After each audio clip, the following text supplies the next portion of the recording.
예, 오늘 하나님의 말씀의 제목은 모든 족속이 복을 얻게 하라. 한번 따라하겠습니다. 모든 족속이 복을 얻게 하라. 예, 우리 옆에 성도님들하고도 한번 인사하겠습니다. 성도님의 헌신이 온 세상을 복되게 합니다. 예. 이제 이번 주간부터 2주간 이제 선교 대회가 진행이 돼서 우리 교회에서는 오늘 선교 헌신 주일로 우리 온 교회가 선교사님들을 위해서 헌신하는 주일로 정하고 헌신하는 그러한 주일입니다. 오늘 저는 우리 하나님께서 선교를 위해서 헌신하기로 결단하고 오늘 헌신 주일에 임하는 모든 성도님들에게 오늘 놀라운 축복으로 함께 하시리라 믿습니다. 75세 된 한 노인이 하나님의 부르심을 받습니다. 그리고 하나님께서 말씀하시기를 지금까지 네가 뿌리를 내리고 살아왔던 너의 모든 본토, 고국, 부모, 형제, 가정, 가문이 있는 곳을 떠나서 내가 지시할 그 땅으로 가라. 그런데 그 땅이 하나님이 어디라고 말씀해 주시지 않습니다. 75세의 부르심을 받은 이 노인은 하나님의 말씀에 순종해서 고국 땅을 떠나서 하나님께서 가라고 하는 곳을 향해서 정처 없이 발걸음을 내디뎠습니다. 그리고 이 노인이 이제 어느 땅에 들어가니까 하나님이 여기다, 너는 여기 머물러라 라고 말씀을 하십니다. 이 하나님의 명령에 순종해서 이 노인은 75세의 부르심을 받고 그 땅에 들어가서 지난날 살아왔던 모든 삶과 단절을 하고 그 땅에서 이제 새로운 삶을 시작하게 되어집니다. 이 노인에게 하나님께서 말씀하십니다. 너는 너의 본토 친척 아버집을 떠나라. 그리하면 내가 너의 이름을 창대하게 할 것이다. 그리고 너를 통해서 너가 가는 곳에 너를 저주하는 자에게는 내가 저주할 것이고 너를 축복하는 자는 내가 축복할 것이며 땅의 모든 족속이 너를 통해서 복을 얻게 될 것이다 라고 하는 놀라운 약속을 하나님이 약속하십니다. 오늘날 우리가 봤을 때 이것은 믿어질 수 없는 그런 약속이죠. 이 노인은 세상에 이름 있는 사람도 아니에요. 세상에 영향력 있는 사람도 아니에요. 그 사람의 이름이 세상 많은 사람에게 알려진 것도 아니에요. 그 사람은 뛰어난 지식이나 학벌이나 배경을 갖고 있는 사람도 아니었어요. 그냥 평범한 한 노인, 정말 우리가 봤을 때는 도저히 소망이 없는 한 노인을 하나님 부르시고 이 노인에게 땅의 모든 족속이 네를 통해서 복을 얻게 될 것이다 라고 하는 엄청난 약속을 하시면서 떠나라고 말씀하셨습니다. 이 노인은 이 하나님의 부르심에 전폭적으로 순종을 했고 이 하나님께서 하신 말씀을 자기의 말씀으로, 자기의 약속의 말씀으로 받아들이고 하나님의 말씀을 따라 4절에 보니까 하나님의 말씀을 쫓아갔더라 라고 말씀합니다.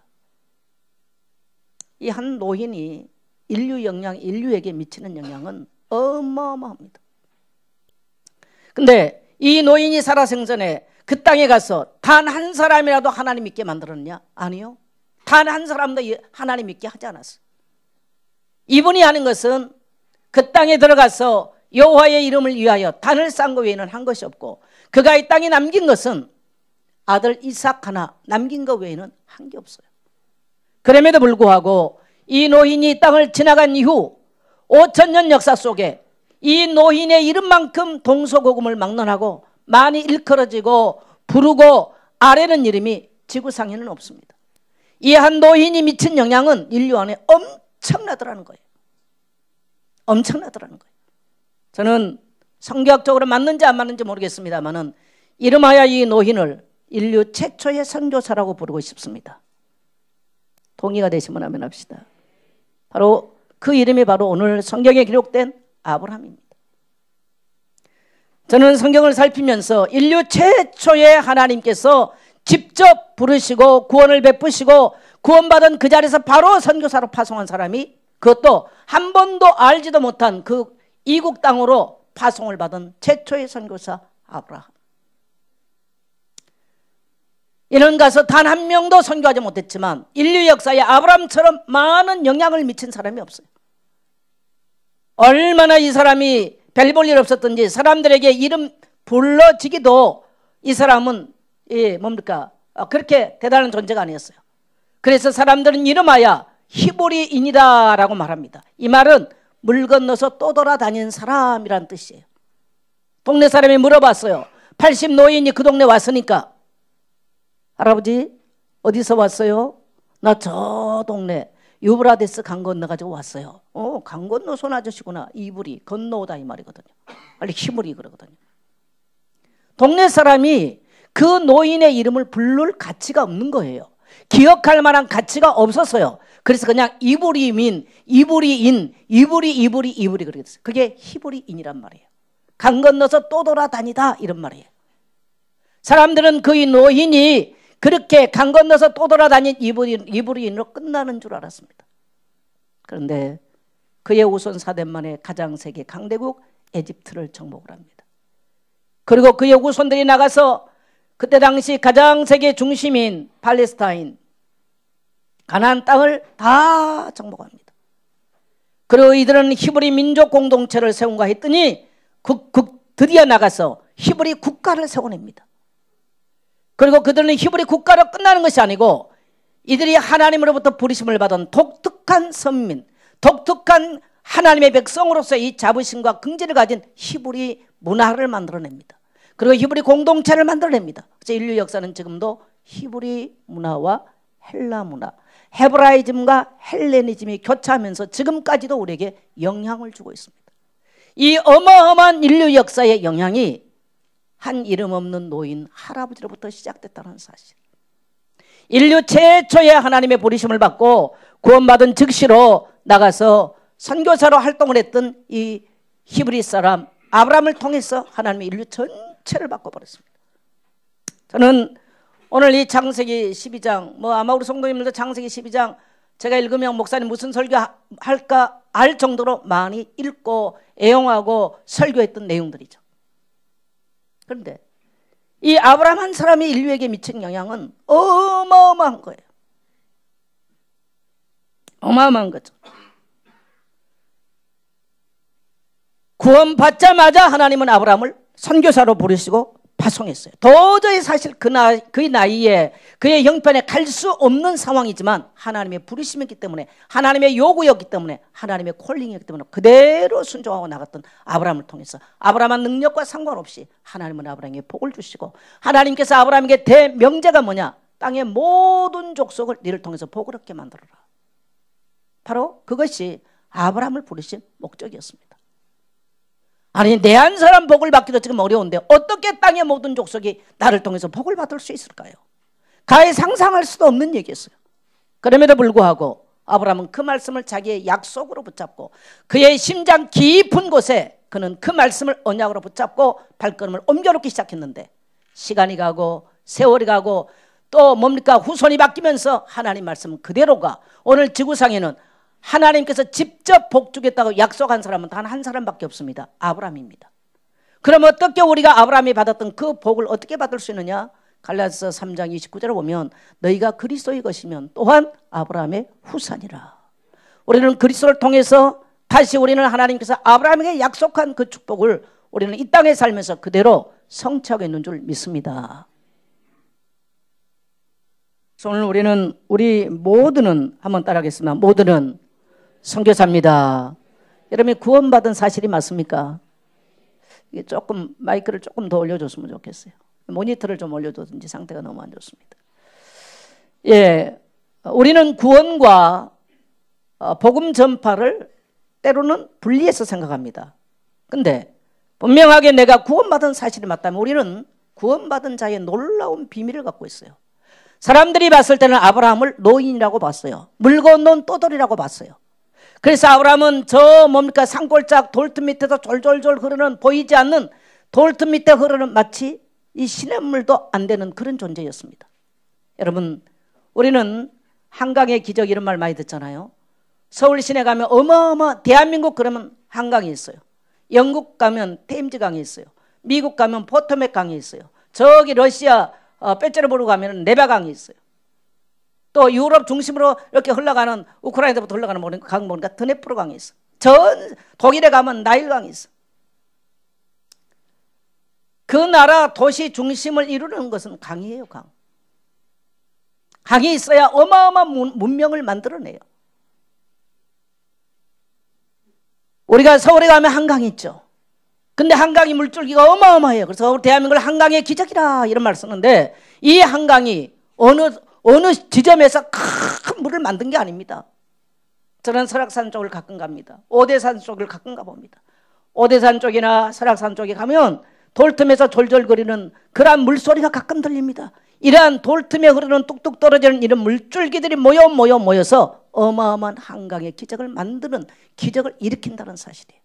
이 아브라함 한 사람이 마치 가나안 땅에 들어가서 산 밑에 상수나무 밑에 엎드려서 그냥 기도하고 있었습니다. 하나님의 부르심의 약속을 붙잡고 있었습니다. 나는 이 땅에 보내심을 받은, 하나님께 보내심을 받은 사람이다 라고 하는 것을 붙잡고 기도하고 엎드리고 있었는데 아브라함 한 게 아무것도 없어요. 어마어마한 물줄기를 형성한 것처럼 히브리 문화를 만들어내고 히브리 역사를 만들어내고 히브리 민족의 공동체를 만들어내면서 전 세계에 영향을 주는 하나님의 말씀 그대로 땅의 모든 족속이 복을 받는, 이것은 메시아 그리스도를 통해 성취되는 하나님의 위대한 일을 아브라함으로부터 출발해서 이뤄내게 되는 줄 믿습니다. 도저히 갈 수 없는 얘기죠. 순종할 수 없는 얘기였어요. 오늘 하나님께서는 우리에게 구원받은 우리에게 동일한 말씀을 말씀하십니다. 정말 구원받은 성도가 맞다면 우리 가슴 속에 내가 구원받은 그네를 어떻게 보답할까? 그래서 사도 바울은 로마서 1장 14절에 보니까 내가 복음의 빚진 자다, 그런 표현을 써요. 내가 교회의 빚진 자다. 그래서 할 수만 있으면 로마에 있는 너희도 보기를 원한다. 이게 바울의 간절한 심정이었어요. 사도행전 19장 21절에 보면 내가 로마도 보야 하리라. 왜요? 내가 헬라인이나 야만인이나 유대인에게 다 내가 복음의 빚진 자다. 이게 바울의 일평생 바울이 복음에 매여 살았던 바울의 고백이었고 바울의 심정이었습니다. 그래서 바울은 헬라인이든 유대인이든 야만이든 할 것 없이 바울은 복음 전하기로 결단을 하고 수없는 고난과 어려움을 당하면서도 또 로마에서 투옥돼서 감옥에 안에서 2년 동안 지나면서도 바울은 사도행전 28장에 보면은 바울이 2년 동안 복음을 전했지만 금하는 자가 없었다라고 사도행전은 그렇게 끝이 납니다. 이게 바울의 생애였습니다. 오늘 아브라함의 생애도 동일합니다. 우리는 잘못하면 구약과 신약을 나눌 수 있는데요, 아브라함의 생애도 똑같습니다. 아브라함도 그 팔레스타인 우상이 난무하고 귀신의 세력이 난무하고 이방 신들이 난무하고 이방 사상이 난무하고 하나님과는 전혀 상관없는 그 땅에 가서 하나님의 부르심을 받고 희생제사를 드리면서 하나님께서 자기를 통해서 모든 땅의 모든 족속이 복을 받는다는 이 언약 하나를 붙잡고 그 땅에 머물렀는데 지금 지구상에는 아마 지구상 인류 절반 이상이 아브라함의 이름을 부르게 될 것입니다. 기독교인들이 지구상에 지금 20억이 넘을 것입니다. 이런 놀라운 일들을 이뤄냈죠.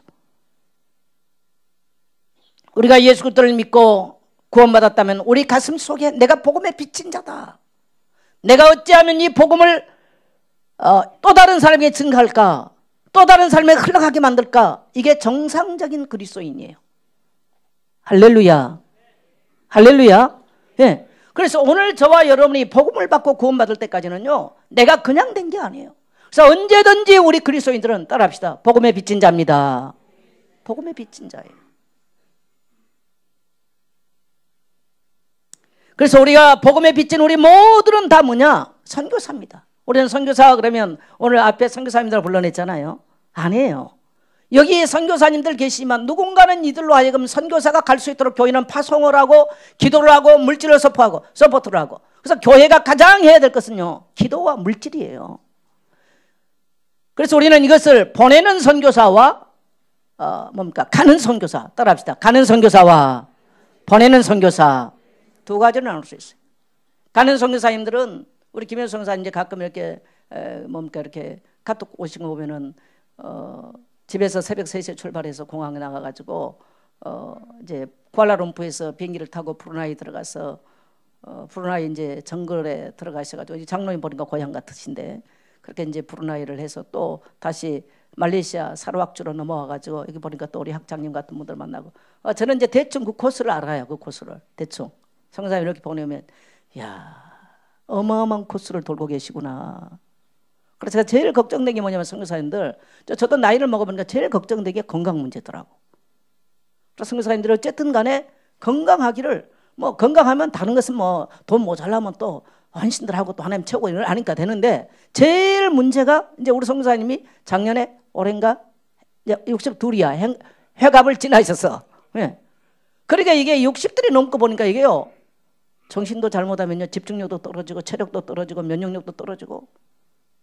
선교사님들이 작년에, 한국의 목사님이 작년에 한 10분 정도 내 돌아가신 것 같아 주변에서. 그래서 요즘은 이제 뭐 이렇게 누가 안 보이면 돌아가셨나? 이제 그렇게 돼요 우리 주변에.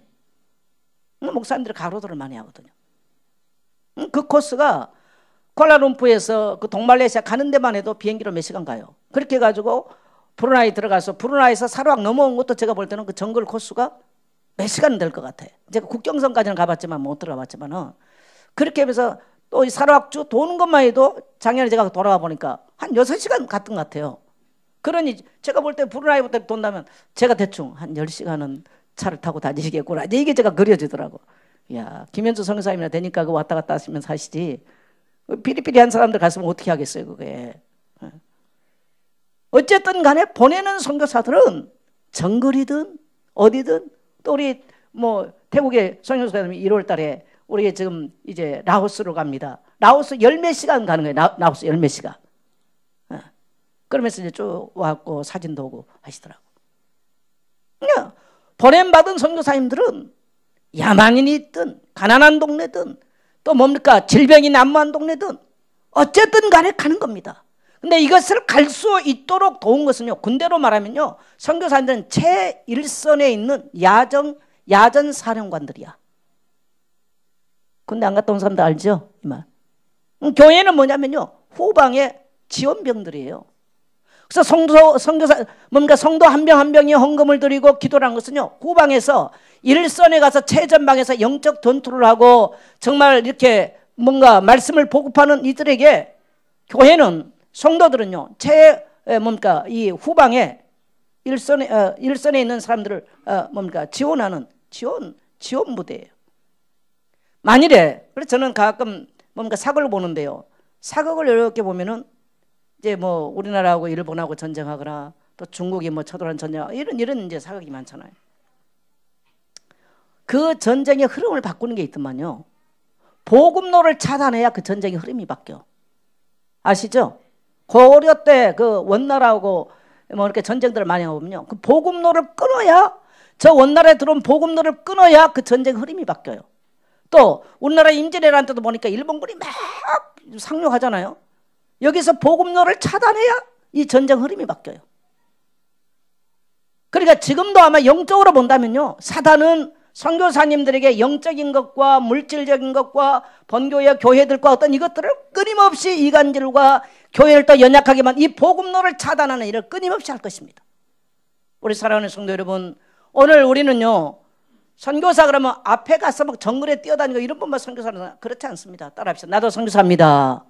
그래서 온 교회가 선교사와 일심동체가 돼서 보내는 선교사로, 가는 선교사로, 이게 되어야 이 땅에 하나님의 나라가 이루어 가는 줄 믿습니다. 하나님이 구원받은 아브라함을 바로 불러서 선교사로 바로 파송해버려요. 하나님의 음성 직접 들었죠. 하나님 직접 계시하시죠. 그럼 왜 이렇게 선교를 해야만 되는가? 여러분, 오늘 아브라함을 통해서요, 천하 만민이 땅의 모든 족속인 이를 통해서 복을 받을 것이다. 이게 어마어마한 약속이잖아요. 어마어마한 약속이에요. 저는 이 말씀이 굉장히 가슴에 닿습니다. 왜 그러느냐? 저는 불신자 가정에서 출생을 해서 성장을 했어요. 저희 집은 13대 종갓집이에요.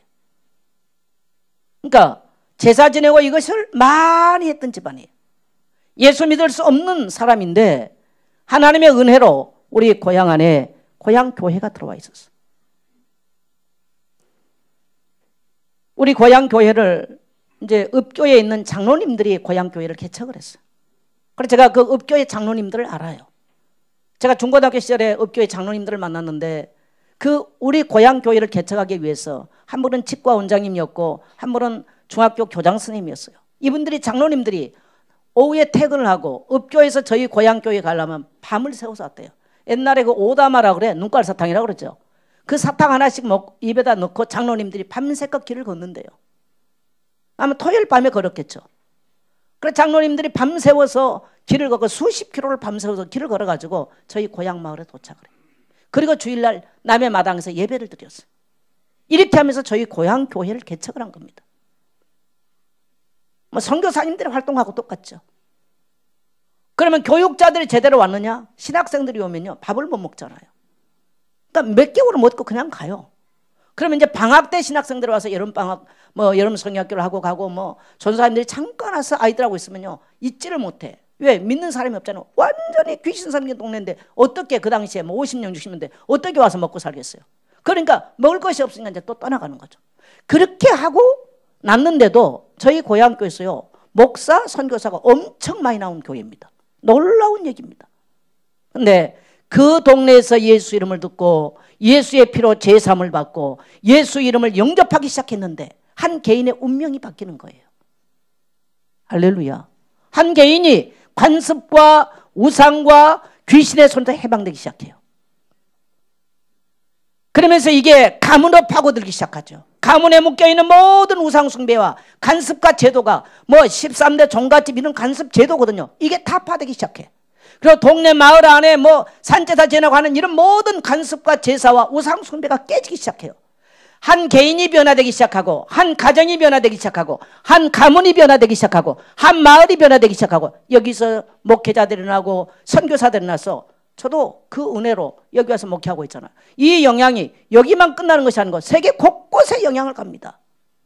할렐루야. 우리 예수 성사님이 2월 달에 메일을 보내왔어요. 라오스 어느 동네 가서 이렇게 복음을 전하는데 그 너무너무 가난한 아이들이 몇 킬로를 걸어서 예배를 오더라는 거죠. 그러면서 하신 말이 이 라오스 산골에서 제2의 정선자를 봤습니다. 그 어린 소녀를 보면서 우리도 뭐 그런 데서 예수 믿었으니까. 한 사람에게 예수 이름이 들어가서 예수 그리스도 이름으로 죄 사함을 받고 구원을 받으면 운명이 변화되는 거예요. 그래서 그 한 영혼이 복을 받게 되는 거죠. 영생의 복을 받아요. 우리가 영생의 복을 받으면 이 땅에서 모든 관습에 묶여있고 재앙과 저주 아래 묶여있던 모든 인생의 모든 운명과 팔자가 바뀌어버리는 것입니다. 복되게 하는 것입니다. 할렐루야. 그래서 오늘 선교사 보내는 거예요. 우리는 그 놀라운 비밀을 알고 있어요. 그래서 저는 교회 목회자가 돼서 교회 개척을 하고 나서 개척하는 자리에서 바로 선교사 파송했습니다. 제가 사람이 못 받았을 때도 항상 제가 기억한 것은 로마서 1장 14절에 나는 복음에 비친 자다. 내가 헬라인이나 야만인에게나 내가 다 복음에 비친 자다. 항상 그걸 기억합니다. 그래서 우리가 형편이 되든 안 되든 내 형편이 낫든 안 됐든 간에 우리는 선교하는 것이다. 저는 그 사상을 가지고 우리 예선교회를 출발해 왔습니다. 그래서 비록 우리 교회가 대형교회는 아니었지만 대형교회 못지않게 많은 선교지에 영향을 주고 선교사들을 후원하고 돕는 일들 지금까지 교회가 해왔습니다. 오늘 사랑하는 성도 여러분, 우리가 2018년도를 맞이하면서 이제 선교주의를 앞두고 선교대회를 앞두고 다시 한번 하나님께서 나를 저 멸망에서 건져내시고 저 갈대아 우르에서 나를 불러내시고 하나님이 가나안 땅에 들어온 이 구원의 축복을 주셨을 뿐만 아니라 땅의 모든 족속을 복을 받게 하라고는 하나님의 놀라운 사명 속에 우리를 부르신 줄 믿습니다. 여러분 한 사람이 복을 받잖아요. 자녀는 그냥 복된 사람이 되는 거예요. 근데 여러분이 복된 사람이 못 되면요 그 자녀는 또 엉뚱한 길로 가는 거죠. 우리가 구원의 반열 속에 서서 하나님이 우리를 부르신 목적과 하나님께서 나를 통해서 이루실 하나님의 놀라운 비전을 가지고 산다면요 우리 자녀도 그 반열 속에 세워져서 복된 길로 나가는 줄 믿습니다. 한 사람이 미친 영향은 너무너무 놀랍습니다. 저는 지금 선교사님들 지금 여기 뭐 IT 소신 목사님 IT는 저는 가보지는 못했어요. 제가 IT를 오라고 하는 제안을 여러 번 받은 적도 있어요. 또 우리 박지정 목사님 내보고 목사님 IT를 좀 같이 가자는데 제가 체력이 안 돼서 못 가요. IT를. 제가 몇 년 전에 칠레의 선교사님이 거기 목회자들을 모셔놓고 목사님 와서 한 주간만 좀 집회를 해달라고 그래서 하도 그래가지고 제가 수술하고 난 이후에요. 하도 그래서 제가 준비를 했어요. 칠레를 가려고 하도 그래가지고. 그때 우리 덕평 신학교에 김명신 목사님 절대로 가면 안 됩니다. 목사님 가면 못 돌아옵니다. 그래. 내가 칠레를 잘 모르니까 하도 몇 년을 그래가지고. 근데 거기 갖고 건강을 잃어버린 분이 박지호 목사님이에요. 그 어른이 거기 갔다 왔고 무리를 내버렸어요. 저는 이제 수술하고 나서 하도 그 성사님 찾아가니까 거절하기도 어렵잖아요. 그래서 가려고 했더니 목사님 가면 못 돌아옵니다 그래. 김명신 목사가 간절하게 저를 못 가겠어요. 그래서 제가 다 취소를 했어. 그래서 제가 지금 아직도 남미나 이런 데 못 가봤어요. 박지정 목사 몇 번 전화해서 목사님 IT 목사님들 한번 만나러 가자. 좀 만나달라고. 근데 제가 아직은 못 가겠다. 그래서 이제 이번에 이렇게 오시게 돼서 너무 다니엘 목사님 오셔서 제가 감사하고요.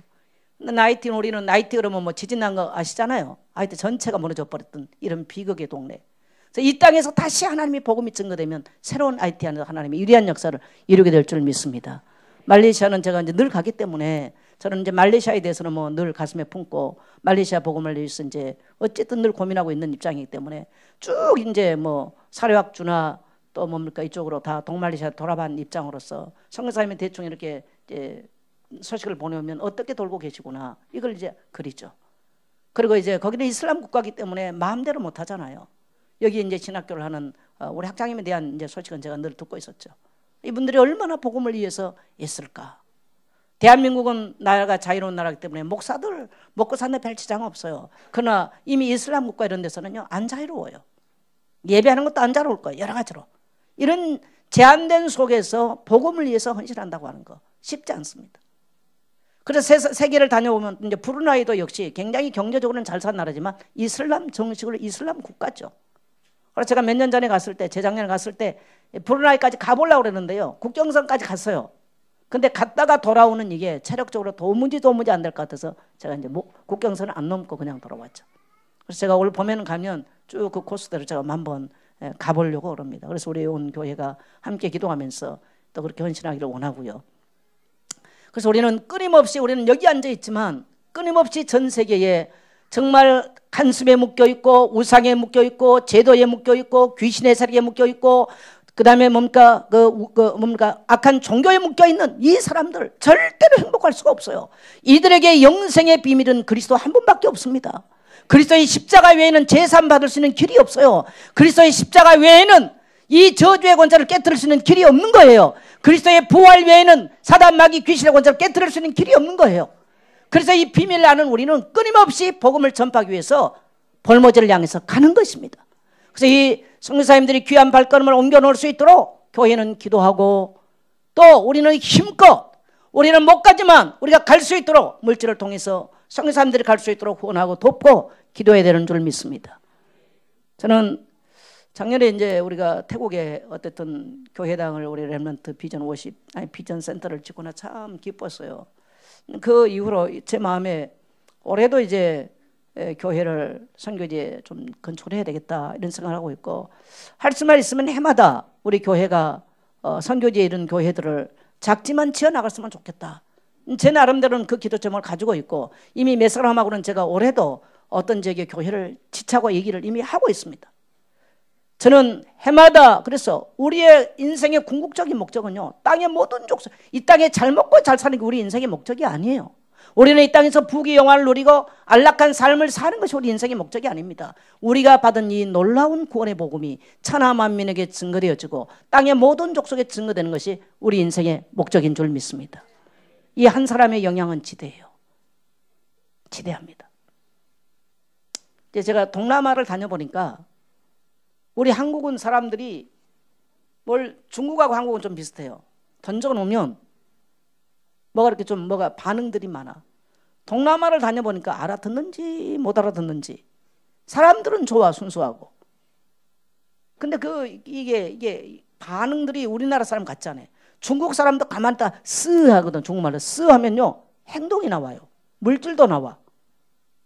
그리고 막 그들 기도도 해. 근데 제가 태국도 가봐. 태국 아잔해서 하는데 이게 어디까지 아잔하는 게 이게 아주 그 말도 제가 힘들더만. 저는 말레이시아 말은 인사도 하나도 몰라. 배우기는 배우는데 또 잊어버렸어. 요즘은 이제 배워도 안 배워지더라고. 근데 보니까 이 동남아가 대체적으로 그래요. 사람들이 순하고 따뜻하고 그런데 그러니까 막 복음에 대해서 반응을 하는 이게 약해요. 그러면 선교사님들이 복음을 전해놓고 이것이 도대체가 씨가 나나 안 나나 이게 얼마나 그러겠어요. 이제 선교사님들이 연세는 잡숴가잖아요. 다 60들이 다 지금 넘었어. 선교사님들이. 그러니까 20년, 30년 이리 헤매고 저리 헤매고 복음을 씨를 뿌렸는데 이게 나는지 안 나는지 얼마나 초조할까. 한국에서 목회한 우리말 가지고 하는 나도 나이 60이 넘어보니까 성도들이 변한지 안 변한지 저 사람들이 이렇게 있는데 이게 초조할 때가 많은데 선교지에서 오직 할까. 그 생각을 많이 해봅니다. 그러나 우리 모든 선교사님들 오늘 위로안 받게 되시길 바랍니다. 아브라함 한 사람도 전도 못했다는 사실. 그래도 아브라함 때문에 세상은 다 바뀌었다는 사실. 오늘 선교사님들이 한 분 한 분이 자기 각자 뭔가 선교지에 있는데요. 그들에게 예수 이름을 전하고 하나님의 말씀인 성경을 보급하고 있는데 하나님께서 하시는 것이지 사람이 한 게 아니에요. 그래서 우리는 열매를 누가 걷느냐? 그것은 하나님의 몫이고 교회와 모든 선교사님들은 한 마음과 한 뜻이 되어 우리에게 시간 주어지는 대로 선교를 위해서 최선을 다해야 될 줄 믿습니다. 할렐루야. 이것이 창세기 12장에 있는 말씀이요. 사도의 마태복음 28장 18절로 20절에 똑같이 됐어. 아브라함에게 너는 내가 너에게 지시할 땅으로 가라. 마태복음 28장 너희는 모든 족속으로 가라. 똑같은 말이에요. 그리고 땅의 모든 족속을 복을 받게 하라. 마태복음 28장에서는 모든 족속에서 제자를 삼으라. 제자 삼는다는 말은 예수 믿고 구원받으라는 얘기거든요. 같은 얘기예요. 복 받게 하라. 이 말이 똑같이 창세기 12장이 그대로 성취된 데가 어디냐면 마태복음 28장의 내용입니다. 같은 내용입니다. 아버지와 아들과 성령님을 세례를 주라. 뭐냐? 가나안 땅에 기다린 것처럼 곳곳에 가서 교회를 세우라는 겁니다. 곳곳에. 그래서 선교사님들이 복음을 전해놓고 난 이후에 그 땅에 교회들이 세워져서 선교사님을 떠난다 할지라도 또 다른 사람이 일어나서 교회 안에서 복음을 가지고 또 정글을 가는 사람이 있을 것이고 또 다른 민족에게 가는 놀라운 역사가 일어나게 될 줄 믿습니다. 여기 지금 우리 장로님과 우리 학장님이 눈바왕족이라고 그랬는데 저는 눈바왕족에 대한 얘기를 듣고 너무너무 감동받았습니다. 눈바왕족은 지금 브루나이하고 말레이시아, 동말레이시아 쪽에 산에 정글에 사신 분들이에요. 그래서 불과 지금 한 수십 년 전까지만 해도 헤드헌터, 사람, 죄송합니다. 이름 표현해도 괜찮죠, 선교사님? 예, 사람 목 잘라서 먹은 사람들, 그 말이에요. 우리말로 무슨 말이에요? 식인종 이 말입니다. 이게 눈바왕족입니다. 여기 계신 우리 선교사님들의 목사님들의 조상들의 이야기예요. 불과 몇십 년 전 얘기예요. 헤드헌터. 얼마나 그 족속이 잔인했던지요. 전염병이 돈 거예요. 그러니까 말레이시아 이쪽에서 아무도 도와주지 마라. 왜? 한꺼번에 다 죽어버리라고. 이제 이런 상황이 온 거죠. 그런데 호주의 젊은 청년들 세 사람이 우리가 그 헤드헌터들이 가서 복음을 전하겠습니다. 호주는 영국령이잖아요. 그래서 영국에 공식을 요청을 했어. 3년 동안 허가가 안 났대요. 인정을 안 해줬어. 들어가면 죽으니까, 목 잘라버리니까. 그리고 다 죽어버리라고 놔두는 거예요. 왜? 너무 사람 들어갔다 만나면 다 목 잘라버리니까. 얼마나 국가에서도 이게 힘든 저기 아닙니까? 그래서 이제 영국에서, 기독교인 영국에서 허가를 안 한 거예요. 그래서 3년 동안 끈질기게 호주의 젊은이들이 우리가 그 땅에 가겠다고 끈질기게 영국에 이제 호소를 해가지고 보냄을 받은 거예요. 가서 이 전염병으로 몇만 명이 죽었는데 룸바왕종이 가서 예수 그리스도 이름을 증거하기 시작했어요. 놀랍게도 이 룸바왕족이 다 예수를 구주로 영접하고 지금 보니까 말레이시아 브루나이의 목사 선교사는 다 누구냐니까 룸바왕족들이에요. 거기가. 할렐루야. 여러분 안 놀랍니까? 나는 아주 충격받았어. 그리고 이 정글에 가보니까 장로님들이 호주에서 유학하고 오고 이런 그런 분들이 고향 교회를 다 지키고 계시더라니까요. 저도 거기 가서요 설교했는데 페이를 주더라고. 이게 사례비를 줘요. 그 정글 교회에서. 그리고 하나님이 그 정글을 얼마나 축복을 했는지 에드윈 목사 얘기하더라고. 이 두리안을 딸 때 되면요, 그 옆에 동네 그 브루나이에는 우리 이제 장로님 고향이 브루나이인데 거기는 두리안이 없대. 지금 요즘 두리안 나오죠, 선교사님? 예, 네. 사로하게 두리안 나오겠네. 좀 가져오셨어요? 이 1월 달에 나온 두리안이 그렇게 맛있다고 그래서 제가 1월 달에 가지를 못했네. 네. 원래 거기가 고무나무, 우리 말레이시아 가면 학교에서 옛날에 고무나무 그거 배웠잖아요. 고무나무. 근데 이분들이 학교에서 이제 복음을 듣고 나니까 지혜가 생기니까요. 고무나무를 싹 잘라버리고 두리안을 심었어. 이 두리안을 심어 놓으니까 옆에 동네, 옆에 나라인 브루나이에는 기름이 어마어마한 거예요. 기름이 너무너무 많이 나고, 그런데 그 동네는 두리안이 없으니까 두리안을 딸 동네면 이 국경선을 넘어가지고 브루나이에서 차가 그 산골까지 쫙 오는 거, 두리안 따놓으면 다 갖고 비싸게 다 갖고 간다. 그래서 그때 되면 가만히로 돈이 들어온다는 게, 가만히로. 그러니까 그 산골 사람들이 전부 다 부자가 돼버렸어. 그래서 우리 에디 목사님네 형제들도 보니까요, 전부 다 영국 가서 유학하고, 어디요, 호주 가서 유학하고, 그래서 변호사가, 에디 목사님도 변호사예요. 그 누나도 변호사고, 그 형님은 지금 국회의원이고. 그 헤드헌터들이 말이죠, 이 복음이 들어가니까 얼마나 복을 받았는지 완전히 다 바뀌어버렸어. 할렐루야. 이 복음의 위대성. 그래서 하나님이 정말 가당치 않는 말로 땅의 모든 족속이 너를 통해서 복을 받을 것이다. 가당치 않은 말이 아니에요. 오늘 또 그 말씀은 지금도 살아서 그대로 성취되는 줄 믿습니다. 그러면 그것이 가는 선교사에게만 그러느냐? 아니죠. 오늘 보내는 우리에게도 주님은 약속을 하십니다. 너의 이름이 창대하게 될 것이다.